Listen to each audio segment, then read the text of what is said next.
Ladies and gentlemen, you're listening to America's most beloved Firehouse Morning Show. A cup of Joe and some Fuego.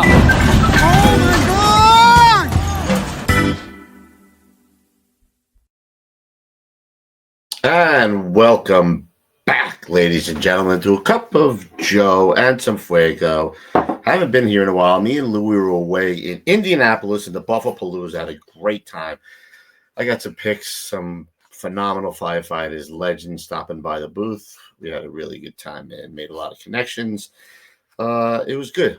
The drive sucks, but other than that, we did well. It was nice to go out there and see everybody, all the guys that came out to see us. Thanks for coming out and sharing a good time with us. So anywho, this is the only show, that interactive show that brings you and us together and the rest of the firefighting community. You send all your stuff in. Oh, look at me. I forgot to put it up there. You send all your stuff in right there, KUBESPODCAST@gmail.com, and we post it. It's as simple as that. Oh, no, goodness gracious. Where are we? Yes, it's as simple as that. So have some company pride. Send your stuff into KUBESPODCAST@gmail.com. Let's keep this show going. And that's it. Where are we going first? Let me change up the format first. Here we go. We are going to my boy, of course, Jimmy Sullivan from Facebook groups Former and Classic Firehouses. And he writes, Kubes, says, what a difference red bay doors make. And you ain't kidding. Look at that, man. Absolutely. Manhasset, Lakeville fire out in Long Island, I believe that is. What a difference. This is an odd looking firehouse, a Tudor. Tudor. Okay, coming in next this is our new run board sent in by SM Grim Reaper, sending this one in. I love stuff like this. Sending that stuff, the run boards, your position boards, your kitchen tables, your rigs. Send it all in. Very cool. All right. Oh man. This says hey Kubes. This is a photo. Maybe if I bring it up, it'll be good. There we go. A little washed out, that photo. But hey, this is a photo of my father standing in front of a new rig sometime in the late 70s. It's not the best photo in the world, but it speaks for itself. Back then, the rigs and names instead of numbers. I don't see the name on there, is it? I don't know. Instead of numbers, this rig was named, here he goes, the Maxi Pumper, because it was the largest truck in the area at the time. Same department as the 1938. Sorry if I didn't get accurate information the last time. Potosi, the right term for our town. I guess that's the right way to say it. Potosi. If you and the gang are ever in Wisconsin, we have a pretty cool microbrewery in the village nowadays. I think it's either 75 or 76 Pierce, but not positive. The rig remained in service until about 2018 or so for Matty Alexander. Yeah, we'd like to come out there. I want to do a tour of, I know the Seagrave factory is out there. I'd love to do a show on that. And thanks for sending it in, Matty. Here we go. This guy, I wound up talking to this gentleman. Now, I did not know that I've seen his work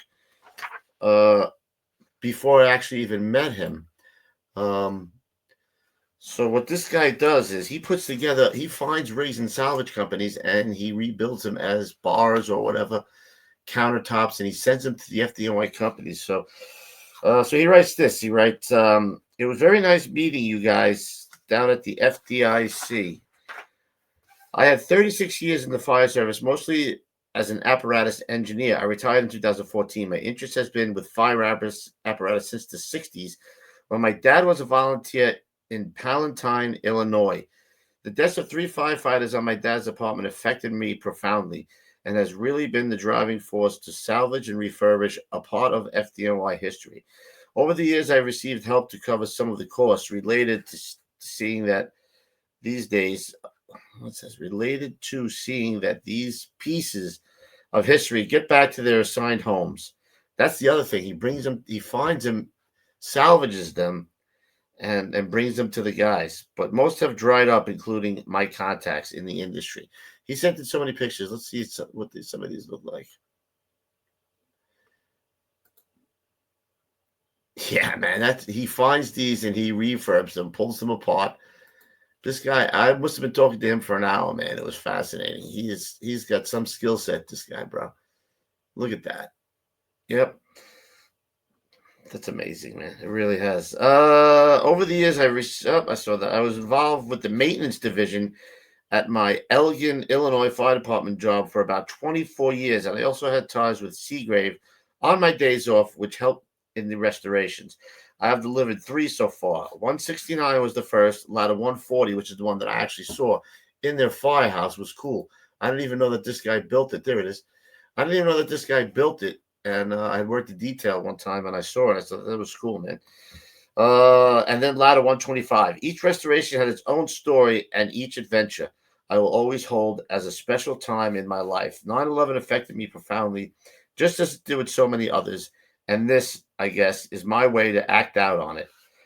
I'm not sure what I'm going to do with ladder 134 as it's been put back together, but it has been left as is condition when it was put out of service. I have attached 2 videos. Oh, I didn't see the videos. One professionally done for ladder 125, and it pretty much covers the story of these 3 restorations. The other I put together on Facebook Reels for ladder 134. Once again, it was nice meeting you guys. Wish you the best. John Tobin. So this guy was a fascinating guy, man. Maybe we can find a way to finance. If you guys are looking for it, to have your own rig restored. I know he did a couple for Chicago, too. Maybe we can find a way to get this guy financed to do this amazing work that he does. Where are some of the other ones? There he is, cutting up an old rig. He says he's found everything in these things. Rat nests, beehives, wasp nests. I'm sure. Guy's fascinating. Love for the job, man. That is so cool.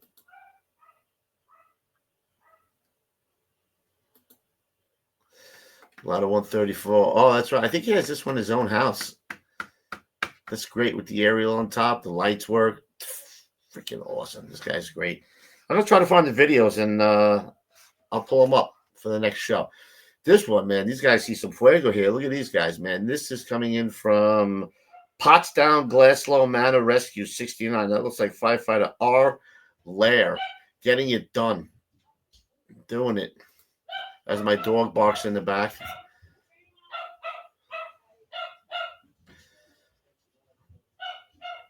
All right, and where are we going from here? Of course, that news segment that I didn't download the pictures for. Awesome. Anywho, maybe I did, maybe I didn't. Nope. All right, so let's go right into the people that we saw at the show, man. You might know this guy. Who is this gentleman right here? That's it. Captain Bob Morris, Rescue 1, ladder 28, Harlem Hilton. He's now the chief of department over there in where Procaccini is in Connecticut, and a whole bunch of other guys we saw over there, man. Let's check these guys out. Yep. Oh, Big Ray McGuire. He's going to be 50 years on the job. This guy, I think he's from the Carolinas. This guy, he's awesome. There's some young lad. Whole bunch of guys turned out. And we couldn't get it done without these guys, man. This was Derek. He was the cop outside. Great guy. And, of course, Bobby and Red. Bobby, we see him every year. Red's his sister. She's actually in charge. Bobby and Red doing it. Thank you for helping us, loading in, giving a spot to load in and load out. We couldn't do it every year without these guys. Oh, I actually do have the pictures. All right. So we're going with that segment. You know what segment that is, man, is what happened on this date. So on this date, April 15th and 16th, 2019, you guys probably know this. This is Notre Dame. A fire broke out under the eaves of Notre Dame Cathedral's roof. The fire engulfed the spire and most of the roof. The fire began around 6:30 local Paris time on Monday, April 15th, and burned until the next morning, Tuesday, April 16th. Fire engulfed the spire and most of the roof. Thankfully, firefighters were able to control the blaze, saving the main structure, including the bell towers and rose windows. Nobody was injured, and the Catholic relics housed in the cathedral were priceless works of art, were rescued and brought to safety. Guys did a fantastic job. In fact, my daughter went there this past year when she went to France. Oh, nope, that's the guy we had on before. I don't know how I did that, but okay. There's the pictures that I got from Notre Dame on this date. So let's go to the videos now. We only got two because I thought this was going to be a long show. I wanted to get those guys out there, especially we were so lucky to run into Captain Morris, man. What a great guy. He actually allowed us, we're going to do a ride along in the rescue there with Procaccini. So he gave the thumbs up for that. So we'll be doing that segment and hopefully kicking off the riding with the rescues. Okay, so this first one comes in. It's you know what? I found these guys, and they are from Northern Delaware. I'm not sure if this is a paid department, aggressive company. Yeah, these guys are pretty hard charging, very professional, very calm at jobs, and I love this. They have the body cams, the helmet cams, but with four every guy's position. It's really cool. It's the Swift Interior Fire Attack on Kitchen Fire, Claymont Fire Company. Claymont Fire Company, Station 13, is based in Northern Delaware, inside of the Newcastle County.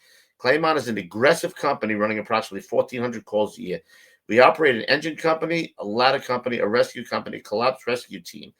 Our response area includes Newcastle County as well as parts of Delaware County, PA, including the city of Chester. Come on down for a ride along by emailing. Here we go. Yep. Let's play this video, man. These guys are hard chargers, professional too, calm as cucumbers. Right here. 150. 38 days, OC, Clement, command, 215.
Yeah, man. I don't know if you heard that, but the engine office is cool, man. He calls, instead of calling for water, he asks if his nozzle team is ready, and he tells the chauffeur, send it.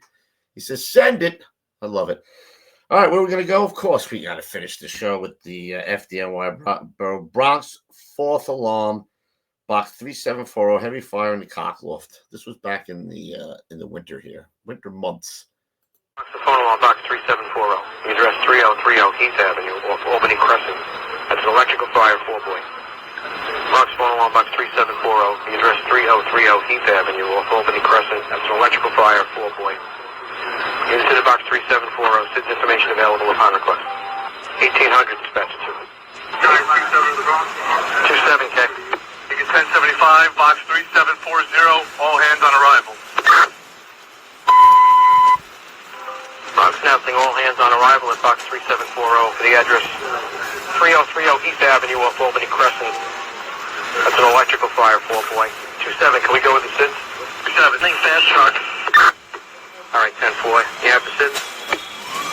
10-4. Box 7 to the Bronx. the 27 Battalion, okay? Box 3740, we're using all hands for fire on the top floor of a 4-story, Class 3 non-fireproof.